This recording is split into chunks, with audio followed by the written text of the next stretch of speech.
In the early 1960s, a missionary named Don Richardson moved with his wife to live among the Sawi tribe in Indonesia. They learned the language, they built relationships, and eventually they began sharing the gospel, but it failed. As Richardson told the story of Jesus, this tribe of people, they admired Judas, the betrayer, because in their culture, they celebrated deception. You see, Richardson, he realized that they were not rejecting the gospel. They were interpreting it through a worldview that he did not understand. So he stopped preaching and he started to listen. And he learned of a tradition amongst this tribe of people called the peace child, where enemy tribes, they would exchange sons as a guarantee of peace. So when Richardson retold the gospel as God giving his son as the ultimate peace child, the people finally understood and they finally responded. The gospel, it didn't change, but the listening did. If I'm honest with you, I can't speak of around the world as a whole because I don't live around the world. I live here. We don't listen very well. We love to talk. We love to have the last word, but we don't listen very well. If you don't believe me, just go look at the comment section on the internet. People love to talk. People love to have their word. They love to say something. But listening, understanding, it's not our strength. But if we're going to impact people's lives, if we're going to impact people's lives for Christ, we have to be incredible listeners. We have to be those that want to hear. We have to be those that want to understand the people that we are interacting with.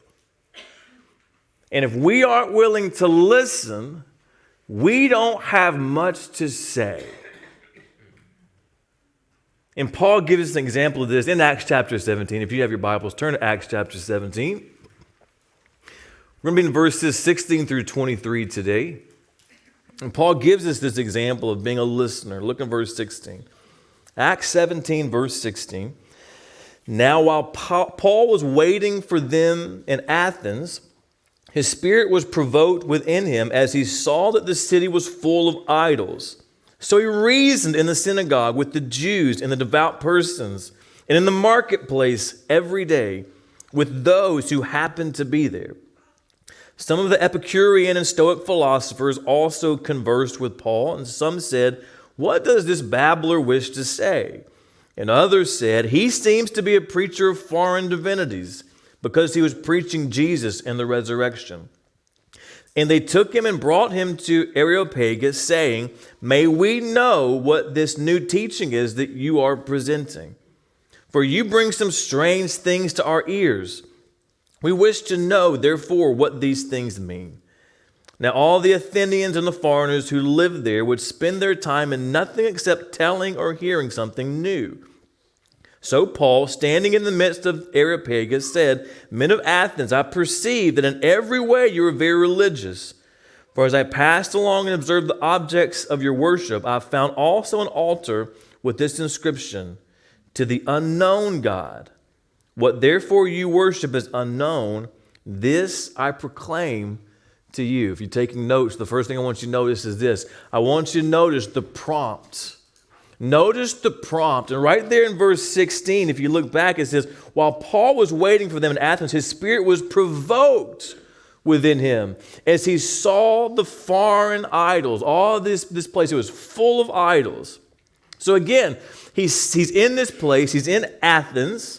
He sees all of these foreign idols and his spirit is provoked. But what we're going to see, and as we just read, he doesn't react rashly. Being provoked, it didn't cause him to condemn, it caused him to listen. And listening often begins with recognizing what stirs us. and then taking that emotion to wisdom. You see, it's not hard to look around and say we're provoked. We look around the world and people say things or people do things and we're provoked. And when we are provoked, what often happens is we react rashly, harshly, rather than asking the question of, wait, why did that provoke me and what is it that they're saying? It should provoke us. You know why? Do you know why we need to be provoked? Because if we're not provoked, we don't do anything.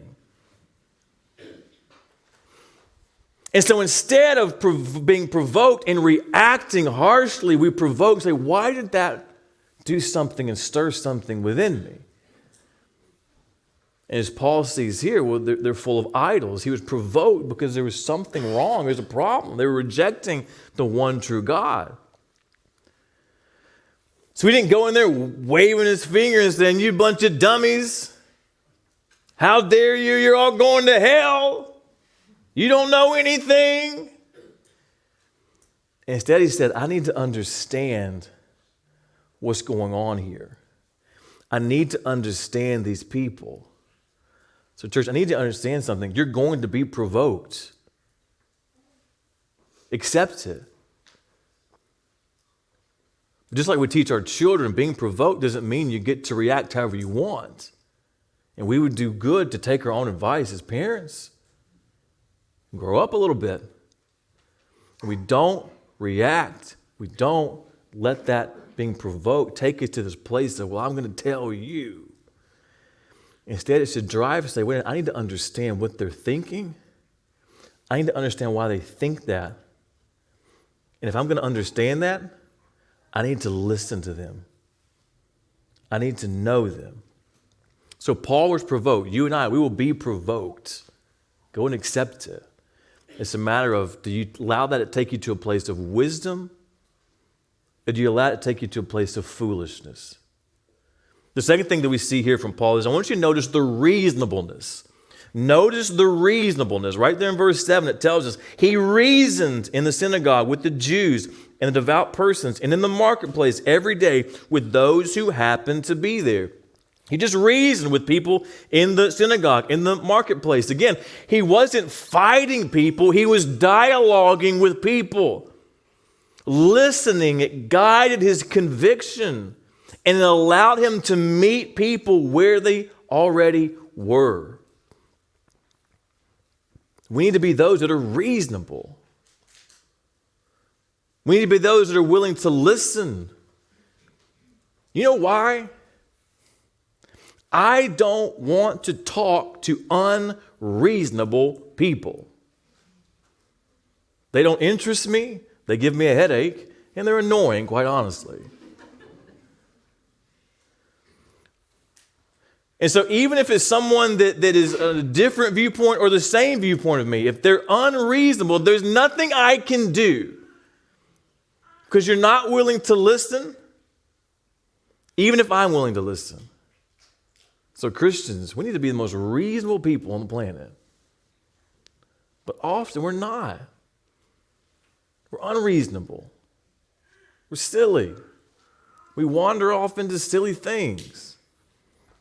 But Paul says he just reasoned with them. He just talked to them. He just listened to them. He says whoever was there, it didn't matter who it was. He just sat and talked to them. The thing that you and I need to understand is if we're willing to just talk to somebody, they'll tell us a whole lot of things. They'll tell us everything that we need to know or understand about them. But because we won't be quiet long enough to hear them, we really don't know where they are. I think I told you before, I have a radio show podcast where I interview like Christian recording artists. And so when I was preparing to do this, I'd never done this in my life. And so what I began to do, I began to listen to people that did interviews, famous people that did interviews, so that I could learn from the greatest interviewers. And so I won't tell you who I listen to, because some of them I'm not going to endorse, but they're good interviewers, all right? You can ask me later. Here's what I learned. People that are great interviewers are great listeners. And here's what they do. They ask great questions. You know what they do next? They be quiet. Be quiet. And let the other person talk. And let me tell you what I've learned by doing this. Well, I'm not perfect at it. When I ask a good question and I close my mouth, they will tell me more than I ever asked. They'll tell me way more interesting stories. They'll tell me way more interesting things, and they'll give me way more details if I will just get out of the way. And the second thing is this. They're going to tell me something in there that I want to know more about. They're going to tell me something in there that I want to ask more questions and get a greater understanding of. When we're those that ask great questions and will be quiet, then we are those that will hear from other people. People are dying to talk. You don't believe me? Again, just go to the internet. People love to talk. They want somebody to hear them. And so we live in a world where people are dying to be heard. And so we would just be reasonable people who ask genuine questions about who they are. We're not trying to trick them. We're not trying to do gotcha moments. I'm going to ask you a question. I can't wait to tie you in a knot. Have you ever stolen anything? Thief. Gotcha. You ever had a bad thought about somebody? Murderer! Bam! Gotcha. You're a murderer and a thief going to hell, pal. I can't wait to talk to that person more. I'm ready to talk to you, you reasonable human being. Let's talk more. Let me tell you all about my life. No, I'm going as far away from you as I possibly can. We care about the other person. We care about them. We're reasonable. We see them as valuable. You know why we see them as valuable? Because they are valuable. You know why? They're made in the image of God, and Jesus died for them just like he died for you. And so Paul was reasonable. He was provoked. That's what moves him into this place to listen and ask questions and to reason with these people. But he was reasonable as he did it. And whoever showed up, he was willing to talk to him. He was willing to hear him. The third thing I want you to notice is this, is I want you to notice the curiosity. Notice the curiosity. Look down at verse 18 through 21. Some of the Epicurean and Stoic philosophers also conversed with Paul, and some saying, "What does this babbler wish to say?" And others said, "He seems to be a preacher of foreign divinities because he was preaching Jesus and the resurrection." And they took him and brought him to Areopagus, saying, "May we know what the new teaching is that you're presenting? For you bring some strange things to our ears. We wish to know, therefore, what these things mean." Now all the Athenians and the foreigners who lived there would spend their time in nothing except telling or hearing something new. So on the other side of this, Paul's been reasoning with these people, just been talking with people. Anybody show up, he would just spend time with them. And as he would do this, and he would tell what he believed, and he would reason these things out, these real smart philosophers, they hear it, they're around, they get wind of it. And some of them are saying, what does this babbler have to say? And some of them are like, he's speaking of these foreign divinities. But here's what every one of them were. You ready? Curious. They were curious. And that curiosity wasn't just in his message. It was in the messenger.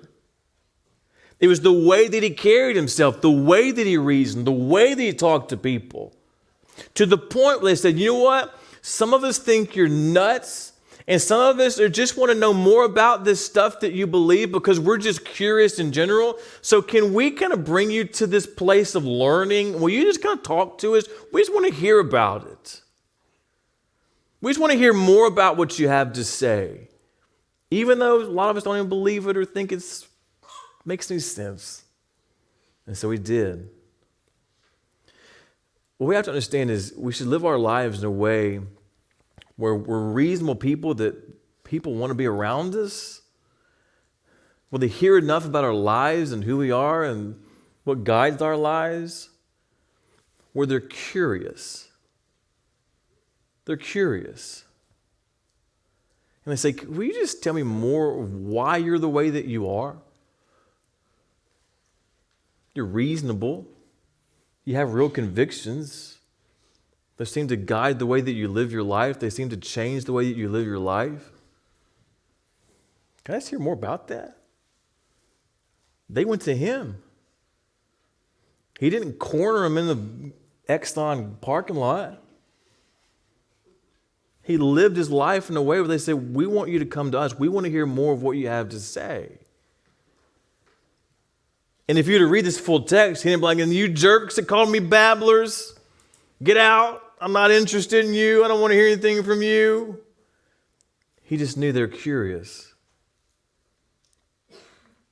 Can I be honest? We need to live our lives in ways where people are curious of this. Why are you the way that you are? But in a good way. Right? In a good way. If I'm just being transparent, the way that Christianity is conducted in the public marketplace and those that are in the spotlights and those that are loud on the internet are people that me, a fellow follower of Jesus, I'm not even curious in them. I'm not even interested in them. We're often, I look and I say, I'm embarrassed. I say, why are we doing it this way? Why do we think we have to do it like this? And I don't even like us. Much less those that don't believe what we believe. Or instead, if we truly lived out what Jesus told us, follow the story of Jesus. Jesus didn't yell on the internet, right? He didn't run around blasting people. He was rejected time and time again. What did he tell his followers? If they reject you, just dust the dust off your feet and go to the next place. When people say things about you, they don't like you, you just keep going. And if you follow the story of Jesus, what happened? Every time we talked, there were crowds. Why? They were incredibly curious. Who is this guy? The things that he did, the things that he said, the way that he lived his life, people just wanted to come and see. Many of them rejected. Most of them rejected. But they wanted to see for themselves. So we need to be those that live our lives in a way where our kindness and our gentleness, our love for people, the peace that we live with, the patience that we carry, where people can at least say, I don't believe what you believe, but I like you. That's what you see in the book of Acts. It said that many people rejected. They said, we don't believe what you believe, but I like you. It said they found favor with all people. You know why? They cared about each other. They cared about other people. It's real simple. They didn't dig in and have these weird debates about weird things and get mad at each other and fight all the time and all this stuff. They cared about each other. They cared about people. And people said, I don't believe what you believe. That Jesus stuff's weird. But I like you. You're good people. You're kind. You seem to really believe what you say. Live your life in a way where people are at least curious. They're curious. Why are you the way that you are? And they want to at least hear more about it. If they're not curious about you, then don't think that just because you carry a message you believe to be true, that gives you some sort of license to speak it in their lives. You know, we have to weigh in and what are we actually telling people? You know, like I don't love buying a car, right? Like, I got to go do this thing. I go negotiate this thing, and I'm very uncomfortable. I got to build trust with that person to make that deal happen. What we're telling people is, hey, will you trust me with your eternity? And we don't think that we should earn some sort of trust in our lives to hear that message from us. Be curious. Earn the right to speak into people's lives. That's what Paul did. He was reasonable. And he lived his life in a way where people said, I don't know about this stuff, but I want to hear more from you because I'm interested in who you are. In the way that you speak it and in the way that you live it and the things that you're saying, I want to hear more of it. That's what we need to follow and understand. The last thing I want you to notice is this. I want you to notice the moment to speak. Notice the moment to speak. Look at verse 22 and 23. So Paul, standing in the midst of the Areopagus, said, "Men of Athens, I perceive that in every way you're very religious. For as I passed along and observed the objects of your worship, I found also an altar with this inscription, to the unknown God. What therefore you worship is unknown, this I proclaim to you." I love this. There's so much in these few verses. I want you just to notice what's happening. So they've just brought him to the Areopagus, this place of learning. And he says, "I perceive in every way that you're very religious." Here's what he's saying. I've taken the time to understand you. I've taken the time to notice all of these things. And he says, as I passed along, verse 23, and observed the objects of your worship, he says, as I took the time to notice the things that you worship, as I took the time to understand the things that you worship, he said, I did notice this one thing. He said, this idol, it says, to the unknown God. He says, can I tell you about him? Because I know him. And you read the rest of the text, that's what he does. He says, this thing that you've been searching for, this thing that you've been looking for, this unknown God, I know him. It's like Buddy the Elf and Santa, right? Santa's coming. I know him. Yeah, we clap for that. That's good. I'm here for it. It's good. Right? I know him. That's what Paul's saying. He said, unknown God. He said, I know you, understand you. I've seen all the stuff that you worship. I've seen all the stuff that you believe. But there's this one part I want to help you understand. Isn't that incredible? He didn't speak in this setting until he understood them.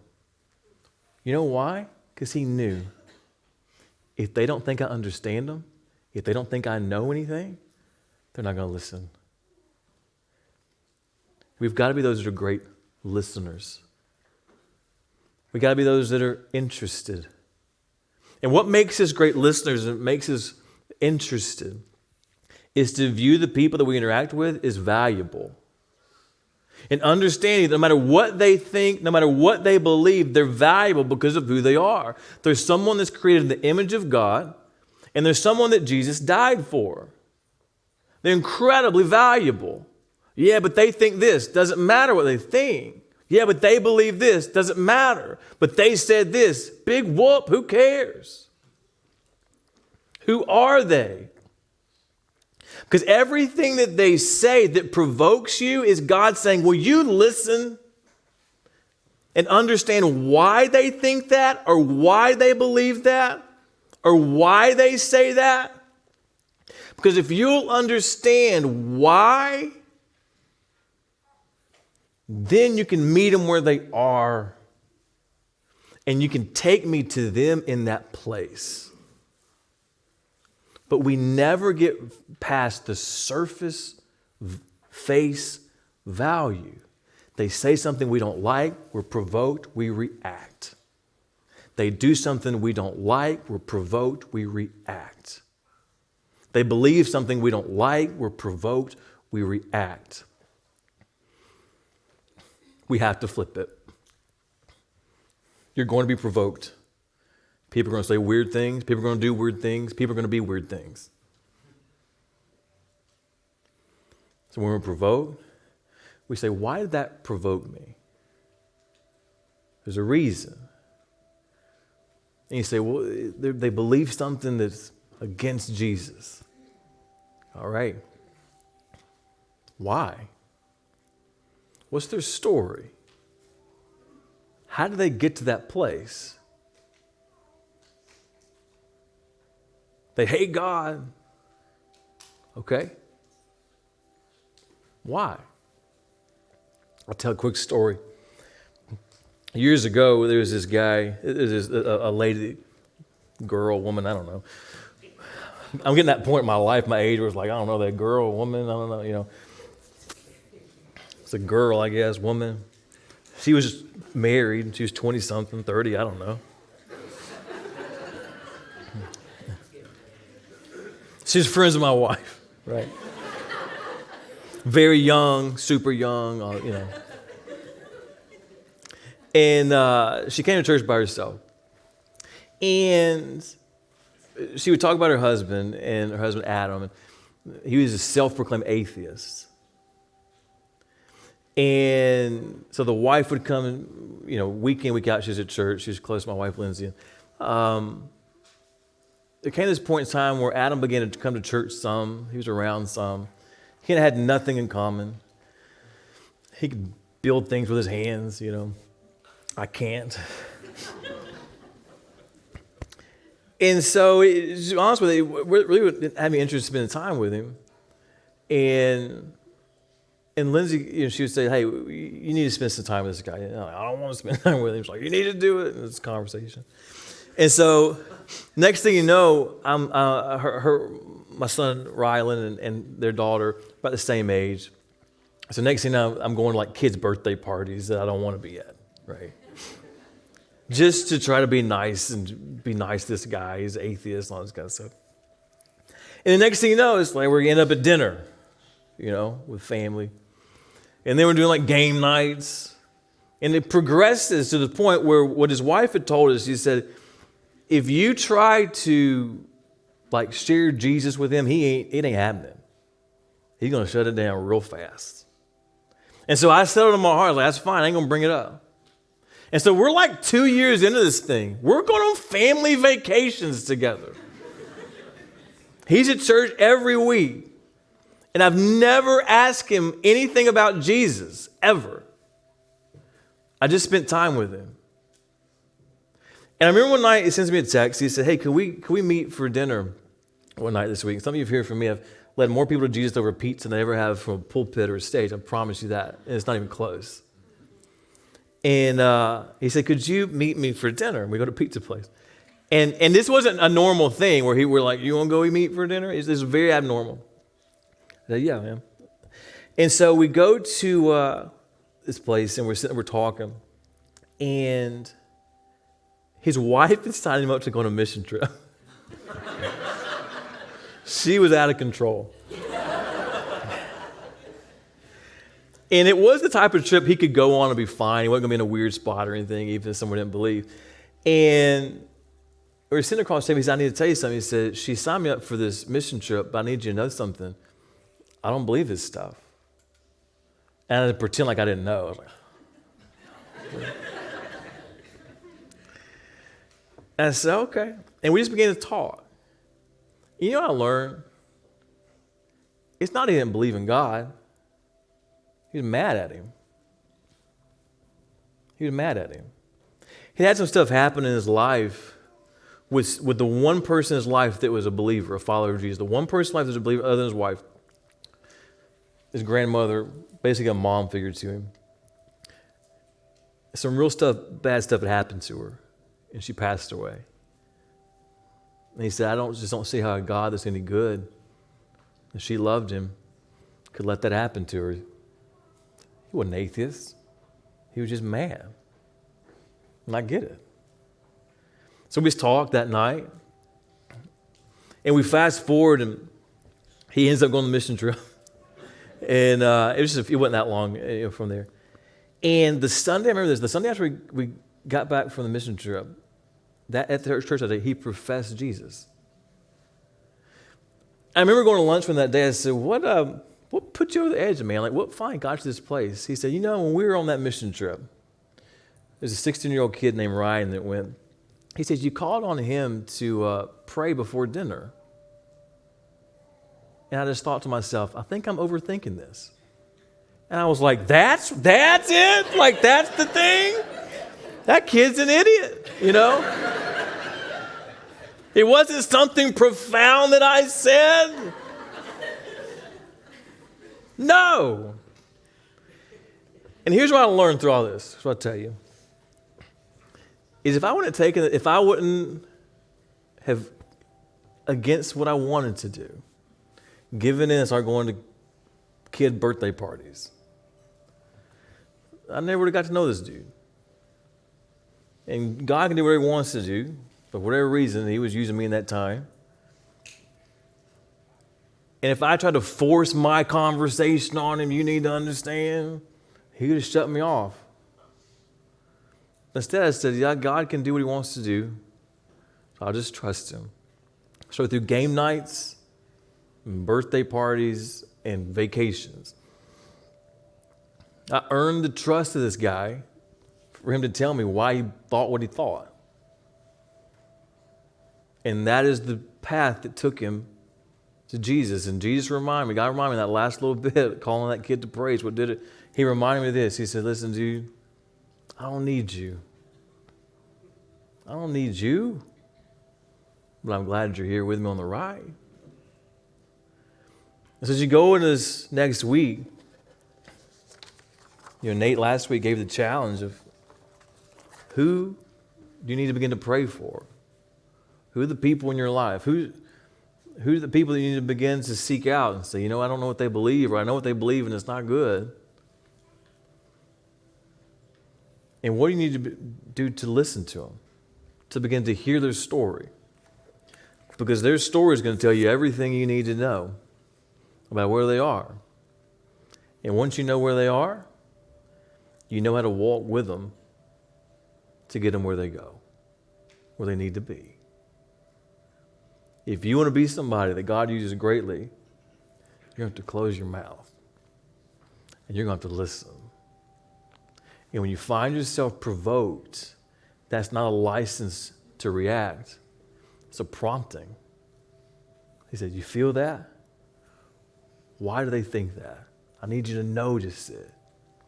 Because God's saying, if you don't feel anything, if there's not a stirring, if there's nothing that provokes you, he said, you're just going to run through that stop sign every time. So you begin, whatever you got to do, write on your hand, put on your forehead, put on your computer screen. Well, I don't know what you need to do. Whatever you need to do to begin to put that check in your life, say, I'm provoked, I'm feeling something, I'm stirred up. What do I do next? How do I understand? And maybe you need to sit down and as simple as like, what are questions I can ask somebody? Maybe it's just not a natural thing for you to sit down and ask questions. That's fine. Plan this sucker. Write down interesting questions. When you go to coffee or dinner or whatever you do, ask the questions and then just listen. Don't look for an opportunity like, oh, there's my chance. Just chill out. God's the one doing the work. You just get to be there while he does it.